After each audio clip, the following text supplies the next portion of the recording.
lots of different kinds of cabbages that are used to make coleslaw around the world. Of course, we know they're fairly ubiquitous one here in Atlantic Canada, which is a sort of waxy cabbage used in coleslaw or made into sauerkraut or choucroute in Western Europe.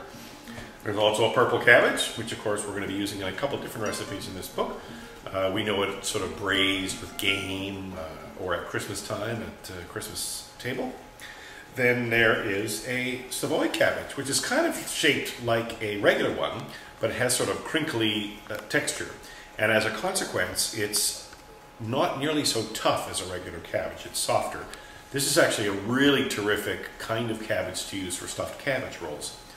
And then there's a Napa cabbage, which is an extension, sort of like a cross between a head of lettuce and Savoy cabbage, which is the long one that's typically shredded and then used in Asian cuisine. But if you're ever to make cabbage rolls, the Savoy cabbage is actually one of the easiest ones to use.